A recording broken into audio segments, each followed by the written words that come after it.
नमस्कार दोस्तों, मैं डॉक्टर पूजा बागड़े। मैं पेशे से एक चिकित्सक हूँ और बहुत सालों से चिकित्सा के क्षेत्र में कार्य कर रही हूँ। इसके साथ ही मैं अपने पेशेंट से सबकॉन्शियस माइंड के प्रयोग कराती हूँ, जिससे उन्हें स्वास्थ्य में अद्भुत लाभ होता है। इसके साथ ही जीवन के अनेक क्षेत्रों में उन्हें बहुत लाभ होता है। तो उनके साथ मैं छोटी-छोटी स्टोरीज़ या टेक्निक शेयर करती हूँ। तो जो बुक है लुईस है कि you can heal your life book है, वो इस क्षेत्र में बहुत काम आती है। तो उनके बुक से मैं उनकी एक लुईस है की एक सक्सेस स्टोरी बताना चाह रही हूँ।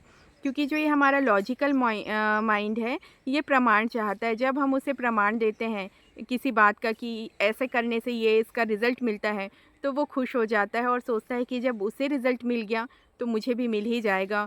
और इस तरीके से वो हमारे सबकॉन्शियस माइंड को भी एक्टिव हो जाता है। इसलिए सक्सेस स्टोरीज़ सुनना बहुत फ़ायदेमंद रहता है।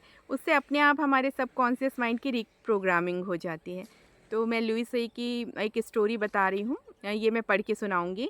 तो लुईस है अपनी बुक है you can heal your life में लिखती हैं कि उनका विश्वास था कि उनके मकान मालिक के साथ हमेशा ही अच्छे रिश्ते रहते हैं। जब वो न्यूयॉर्क में रहती थी तो उनका मकान मालिक बहुत सख्त माना जाता था। लेकिन वो हमेशा मन ही मन कहा करती थी कि मेरे रिश्ते मेरे मकान मालिक के साथ बहुत अच्छे हैं, तो उनके हमेशा ही अच्छे रहें। फिर लुईस ने कैलिफ़ोर्निया जाने का निश्चय किया और कैलिफ़ोर्निया शिफ्ट होने के लिए वे अपना सारा सामान बेचना चाहती थी।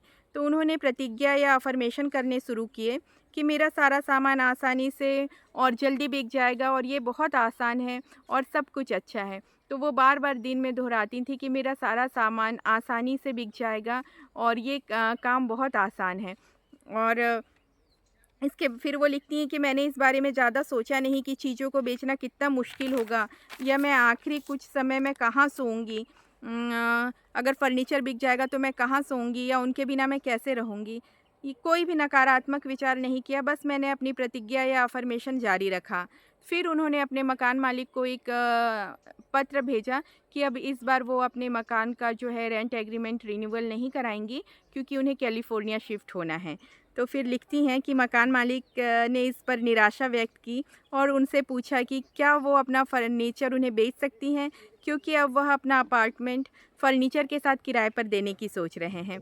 लुईस ये बताती हैं कि उनकी चेतना ने दो विश्वासों को इस प्रकार एक साथ ला दिया था कि उनके रिश्ते अपने मकान मालिक के साथ हमेशा अच्छे रहेंगे, सब कुछ आसानी से और जल्दी बिक जाएगा।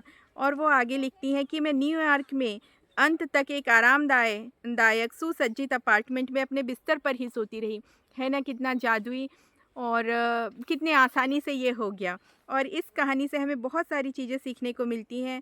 लुईस ये कहती थी कि उनका जो रिश्ता है वो मकान मालिक से हमेशा अच्छा रहता है, तो उनकी चेतना ने इसी तरीके से काम किया और अंत तक उनका रिश्ता अच्छा रहा और उन्हें ज़्यादा प्रयास नहीं करना पड़ा अपना सामान बेचने के लिए। और इसके साथ बोनस ये भी मिला कि आखिरी समय तक उनका फर्नीचर और उनका सारा सामान उनके पास था। वो उसका लास्ट दिन तक के उन्होंने उपयोग किया और फिर अपना बैग लेकर वो कैलिफ़ोर्निया निकल गई।